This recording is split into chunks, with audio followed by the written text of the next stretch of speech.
In 1996, at the time when people were still debating what type of role the web might have played in marketing and digital, YPP stepped into the market first.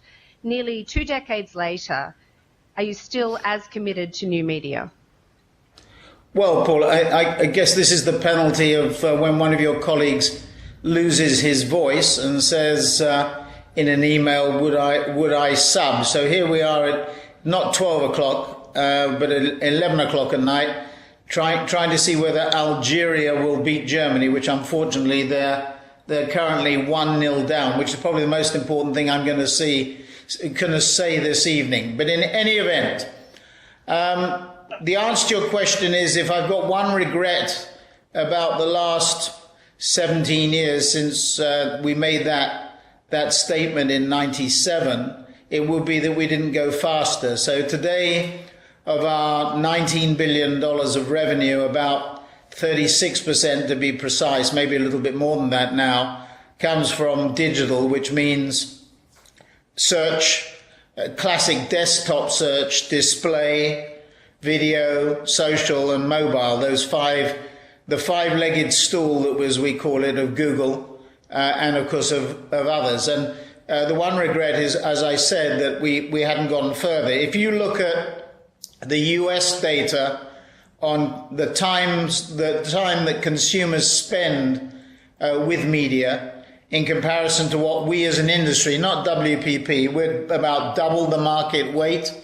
The market is about 20% of spending on digital as a whole. If you look at that and the differences, the key differences are newspapers and magazines in their traditional form, that's felling trees and distributing newsprint, which takes about anywhere between 5 and 10% of consumer attention in the US. And yet we as an industry invest about 20% of budgets. And then on online and mobile, time spent's about 45%, and the investment is around 20-25%. Those two things have to change over time. And what we'll see is digital newspapers and magazines becoming more and more important, and obviously money being shifted further into digital and to mobile. One other thing I should say is that for the first time in the US data, we're seeing a significant difference between what consumers spend their time on in terms of television, legacy television. It accounts for about 36% of their time. And we as an industry are investing about 42% of our budgets. So there may well be a change coming in the traditional legacy television market as well. So to sum up, Paul, in answer to your first question, I would say what we've done in the last 20 years is good news, but if anything, we should have done more of it. We're going to hear a lot about mobile today, and you just touched on it then. Do you think that the small screen advertising is worth the hype? Well, I think it's small screens or smart screens, really. When they're reaching about 40% of the market, or the market in which they operate, start to have some significant impact. And smart screens are high definition now, are increasingly sophisticated. There's a Moore's law that operates not just in relation to capacity, but also to take up of social and new media, and also in relation to the hardware and the handware. So what we're seeing, for example, in China is about 40% of market being smartphones and these smaller screens, tablets and the like. And here we are prepared to watch events such as the World Cup or the Olympics on these smaller screens, to watch Mad Men or House of Cards or Breaking Bad or whatever it happens to be on these smaller screens. And previous generations probably were unwilling to do that, but now even older generations like myself are quite willing and indeed able to utilize these small screens in a more effective way. So mobile clearly will become more and more important. We've seen some step changes already but mobile spending is still very small and has a long, long way to go. So I would expect tablet and mobile to become more and more important. One other observation, our relationships with the new media owners, as we call them, like Google and Facebook and Twitter, tend not to be relationships built on guaranteed minimum spending. We don't think that's the right thing to do, because after all, it's our clients' money, not our own money, that we would be committing and others are committing. But what we are prepared to do is to build data relationships, for example, with Twitter, where it's clear that the engagement of consumers with new media enhances the reach and penetration of traditional media, such as television. And we've already launched it in the UK and Italy. We will be working with Twitter in 60 markets around the world, showing that consumer engagement with traditional television is probably more powerful than we thought it was going to be. One thing for newspaper and magazine owners is that we may well find this similar data for those traditional media as well. I wanted to touch on creativity, because there's often been an argument that there is no creativity in a data-driven world.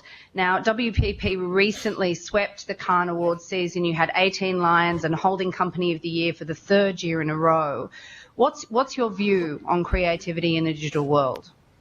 Well, first of all, we've got to get the data right. It's the fourth time in a row, and it's the third time that Ogilvy have been successful, and it's actually the third time we've won the Effie Awards. Now, what's interesting about Cannes, the question sort of is the sort of question you'd expect from the US or the UK, who tend to be a little bit arrogant about creativity and the scope of creativity. One interesting thing about Cannes is it's become much broader in terms of its reach and depth.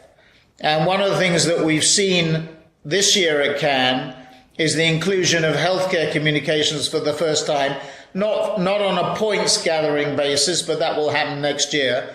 And next year we'll also see data visualization included for the first time. Now, data visualization is very interesting because the UK government, for example, has been offering prizes in this area. So the definition of creativity, and as an ex-financial director, I would even go so far as to say that financial directors can be creative. Oftentimes they're too creative, as we've seen on one or two occasions. But basically, creativity is not limited to the creative departments of traditional advertising agencies. It encompasses direct media planning and buying, what we call media investment management. Data investment management is what we call the sort of activities that we see at TNS and Millward Brown and Kantar World Panel and Kantar Health and Kantar Retail, and branding and identity, public relations and public affairs. So we're very pleased that Cannes has broadened its definition of creativity, but it was a long time coming. And I think trade magazines are a good example. You know, the fact that we still have Ad Age and Ad Week is a tribute, if that's the right word, to the fact that our industry tends to think in stereotypes and not in new forms. So I'm hoping that the definition of creativity will be expanded still further. Now, I know that you need to go and watch the end of that soccer game, so I'm going to finish with this question. I love that you actually have it on. It's still Algeria 0, Germany 1, sadly. Sadly. Who are you going for, Sir Martin? Well, I would have thought it was obvious. We're all sitting here in England, you know, we always lose on penalties, or we always lose when we play the Germans. It would be nice to see the Algerians win, but I doubt whether that's going to be the case. Go Algeria. So the DNA event, we're here in our 5th year, and it's a great local showcase of what can happen when groups collaborate. Now, you've spoken about horizontality before. What does that mean? It means you said we were 158,000 people. I hate to correct you on the data for a second time, but it's about 175,000 in 110 countries.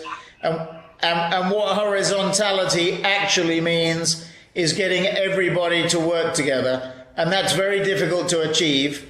I'm sure that everybody in that room in Sydney works seamlessly in the organizations that they represent or are a part of. But I have to tell you that outside that room, elsewhere, it's not necessarily so. And we see a tremendous waste of effort, not only in our own companies, but also in client companies, because people often refuse to work together and leverage their knowledge.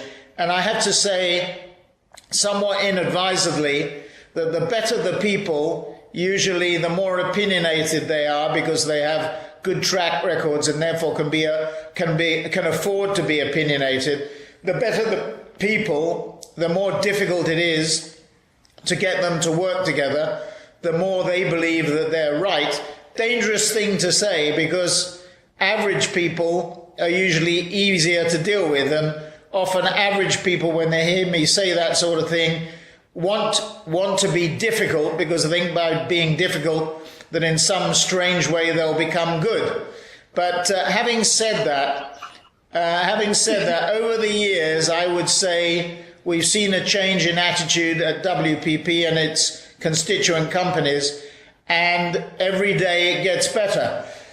Having said that, every day we see it makes me want to tear my hair out when I see unwillingness to work together. But there is no doubt that all our clients, almost without exception, want the best people to work on their business and the best people to share knowledge and information, so that the work we do for clients is even more effective and even more efficient. So horizontality is a very ugly word, probably doesn't exist in the Oxford Dictionary or indeed the Cambridge Dictionary, may exist in Webster's, but what it means is getting everybody to play together.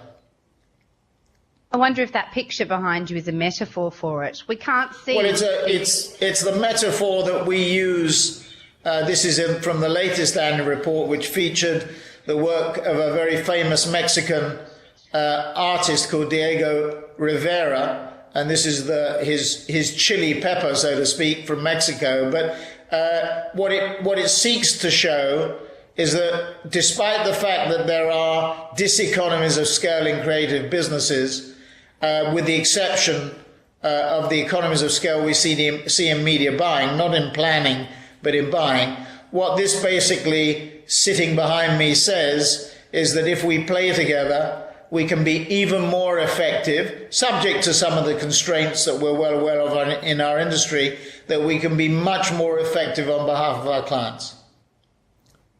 Well, Sir Martin, thank you so much. I'm going to go and speak to my fact checker horizontally. Okay. Give him a hard time, Paula. And I just want to say one thing, that our operation, we're very proud of our operations in Australia and New Zealand. We generate about $1 billion of revenue. That's out of about 19 billion or 21 billion if you include our associates. So we're very proud of it.